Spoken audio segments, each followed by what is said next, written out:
ಕಂಡ ಸ್ವಾಮಿ ಸ್ವಾಮಿ ಅಂತ ಹೇಳಿಕ್ಕೆ ಅವ್ರು ಈ ವರ್ಷ ಮಾಲೆ ಹಾಕಿರೆ ಹಾಗಲ್ವೋ ನಮ್ಮವರಿಗೆ ಸ್ವಾಮಿ ನಿಮ್ಮ ಮನೆಯವರಾದ ಕಾರಣ ಪತಿದೇವ ಹೀಗಲ್ಲೇ ಹೇಳ್ತಾರೆ. ರಾಮಣ್ಣ ರಮಣ ರಾಮಣ್ಣ ಅಲ್ಲ ರಾಮಣ್ಣ ಅವ ಬೇರೆ ಮಂಗಳಮುಖಿ ರಾಮಣ್ಣ ಅಲ್ವಾ ಬಂದು ಹೇಳಿರ್ಬೇಕಲ್ವ. ಹೇಳಿದೆ ಸ್ವಾಮಿ ಏನಂತ ಹೇಳಿ ಏನೇ ಇದ್ದರೂ ಸಹ ನಿಮ್ಮ ಬಾಯಿಂದಲೇ ಬರಬೇಕು. ಯಾಕೆ ಗೊತ್ತಾ, ಶಂಕದಿಂದ ಬಂದಲೆ ಮಾತ್ರ ತೀರ್ಥ ತಾನೆ.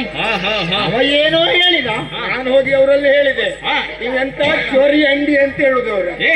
ನಾ ಚೊರಿಯ ಏನ್ ಮಾತಾಡ್ತಾ ಇದ್ದೀಯ? ಅಲ್ಲ ನಿಮ್ಮೊಟ್ಟಿಗಿದ್ದು ನಾ ಚೊರಿ ಹೊಡಿತ್ನ ಇಲ್ಲ ಬಿಡು.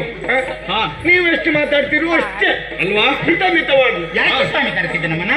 ಕರೆಸಿದ ಕಾರಣವೇನೆಂದರೆ, ಓ ಶರಜಾಮುಖಿಯರೇ, ಏನು ಇದು ಬಂದಿರುವಂತಹ ಕಾಲ ಯಾವುದು? ವಸಂತ ಕಾಲ, ಚೈತ್ರ ಮಾಸ. ಈ ಚೈತ್ರ ಮಾಸದಲ್ಲಿ ವರ್ಷ ಪ್ರತಿಯಾಗಿ ನಾವೆಲ್ಲರೂ ಕೂಡಿಕೊಂಡು ಜಲಕ್ರೀಡೆ ಆಡುವುದಕ್ಕೆ ವನವಿಹಾರಕ್ಕೆ ಹೋಗುವುದು ರೂಢಿ ಅಲ್ವೇ? ಪದ್ಧತಿ.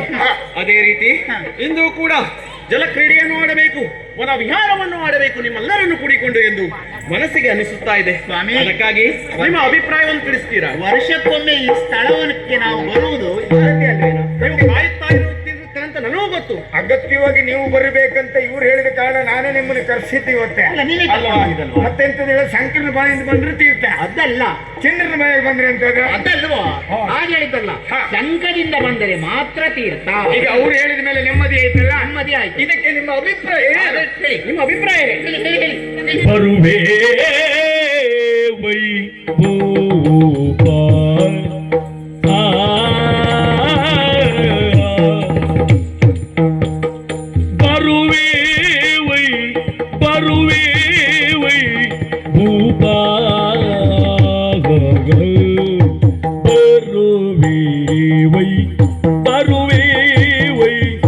ಬರುವೆ ವೈ ಭೂಪ ಅಗಲಿ ಇರುವೇವೆ ನಾವು ನಿಮ್ ಅಗಲಿ ಇರುವೇವೆ ನಾವು.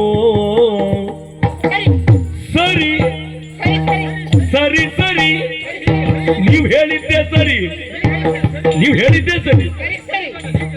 ಸರಿಗೇನು ಬರಬಟ್ಟ ಆದೀನದಿ ಮುದದಿ